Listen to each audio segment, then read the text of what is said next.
Welcome to my channel Navbharat Today. Please do like, share and subscribe. Karimnagar parliament నియోజకవర్గంలో ఎన్నికల సందర్భంగా Congress party అధికార దాహంతో ఈ ఎన్నికలో 80% కనీసం సెకండ్ ప్లేస్ కన్నా రావాలన్న ఉద్దేశంతో ఇవాళ ఒక్క ఓటుకు 1000 రూపాయలు, దాంతోపాటు హాఫ్ బాటిల్ లిక్కర్ కూడా ఇంటింటికి పంచుతూ ఇవాళ ఓటర్లను కొనుగోలు చేసే ప్రయత్నం చేస్తున్నది. చాలా ప్రాంతాల్లో ఓటర్లు తిరగబడుతున్నారు. చాలా ప్రాంతాల్లో డబ్బున్న వ్యక్తి ఎన్నికల్లో పోటీ చేస్తుంది కాబట్టి తీసుకునే ఓటు మాత్రం నిజాయితీగా వేస్తాం, మేము ఓటు అమ్ముకునే స్థితిలో మేము లేమని చెప్పి ప్రజలందరూ కూడా భావిస్తా ఉన్నాం. ఇది ఒకటైతే ఇవాళ విచ్చలవిడిగా ఇలా పెద్ద ఎత్తున డబ్బులు పంపిణీ చేస్తుంటే కూడా ఫిర్యాదు చేద్దామంటే ప్రజలు భయపడే స్థితి. ఇలా సివిజిల్లో ఫిర్యాదు చేసినప్పుడు కూడా అది స్థానిక అధికారులు రావడం, అధికారులు ముందే అధికార పార్టీ అని భయపడి ముందే వాళ్ళని అలర్ట్ చేసి డబ్బులు పంచేటోడు పారిపోతున్నాడు. డబ్బులు ఎక్కడ నిలువ ఉంటే డబ్బులు కూడా మ్యాన్ చేసేటువంటి పరిస్థితి ఇవాళ కరీంనగర్ జిల్లాలో ఉన్నది, కరీంనగర్ పార్లమెంట్ నియోజకవర్గంలో ఉన్నది.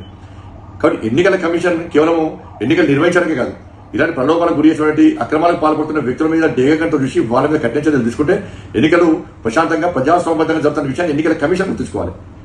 ఇటువంటి పరిస్థితుల్లో ఎన్నికల సంబంధించిన కమిషన్ నిజాయితీగా వివరించుకుంటే, నిక్కచ్చిగా వివరించుకుంటే ఎన్నికల కమిషన్ మీద, ప్రజాస్వామ్యం మీద ప్రజలకు నమ్మకం పోతుందన్న విషయాన్ని ఎన్నికల కమిషన్ అధికారులు గుర్తుంచుకోవాలి. ఇంకా పట్టించుకోకుంటే ఇలా యువతనే వాళ్ళే దీన్ని అడ్డుకొని వాళ్ళే దీన్ని చట్టాన్ని చేతిలో తీసుకునే పరిస్థితి ఉత్పన్న ప్రమాదం కరీంనగర్లో ఉన్నది. గతంలో కూడా ఎన్నికల అధికారులు తీసుకొస్తున్నాను, కానీ ఏం స్పందన లేదు. ఇలా ఒక పొలిటికల్ పార్టీగా ఒక పోటీ చేస్తున్న అభ్యర్థిగా ఇతరులను ఫిర్యాదు చేస్తారు.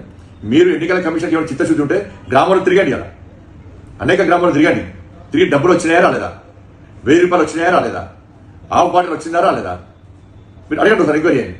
ఎవరు ఇలా డబ్బులు వచ్చిండో వాళ్ళ మీద క్రిమినల్ యాక్షన్ తీసుకోండి. వాళ్ళను ఏ విధంగా భవిష్యత్తులో పోటీ ఏ విధంగా మీరు చేస్తారో దాన్ని చట్టపరంగా మీ అధికారులు మీ పరిధిలో ఏదుంటే ఆ చర్య తీసుకునే అవకాశం ఉంటే, అటువంటి ఆలోచన మీకుంటే వాళ్ళ ఎన్నికలు ప్రజాస్వామ్యంగా ప్రశాంతమైన వాతావరణం జరుగుతుంది. కానీ ఫిర్యాదు చేస్తే కూడా ప్రజలు నమ్మకం లేని పరిస్థితిలో ఉంటే ఇక ప్రజాస్వామ్యాన్ని ఎవరు కాపాడేది?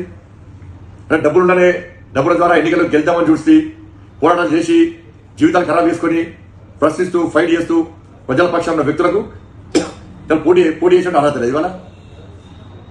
కాబట్టి ఇటువంటి పరిస్థితుల్లో ఇప్పటికైనా విజ్ఞప్తి చేస్తున్నా, ఎన్నికల కమిషన్ కరీంనగర్ పార్లమెంటు నియోజకవర్గాన్ని ప్రత్యేక శ్రద్ధతో చూసి ఇలా డబ్బులు పంపిణీ చేసినటువంటి అభ్యర్థుల మీద, వ్యక్తుల మీద వెంటనే చర్యలు తీసుకోవాల్సిన అవసరం ఉంది.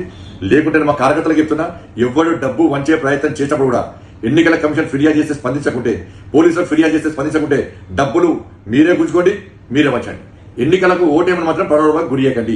మా కార్యకర్తలు నేనే అప్పీల్ చేస్తున్నా.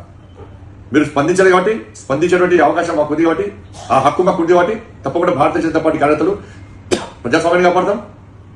ప్రజాస్వామ్యంగా ఎన్నికలు జరిగే విధంగా మేము చేస్తాం, మీతో కాకుండా మేము చేస్తాం. ఇప్పటికైనా మీరు నిక్కచ్చిగా వివరించండి, నిజాయితీగా వివరించండి, ఇక్కడ ప్రజాస్వామ్యాన్ని కాపాడండి. ఎన్నికల్లో పెద్ద ఎత్తున డబ్బులు పంపిణీ జరుగుతున్న విషయాన్ని మీరు ఆలోచించండి. రేపు ఎన్నికలు మీరు నేను మాట్లాడిన తర్వాత మీరు రేపు ఎల్లుండో స్పందిస్తే దానికి ఏం ఫాయిదా ఉండదు. కాబట్టి ఎన్నికల కమిషన్ మరోసారి విజ్ఞప్తి చేస్తాం.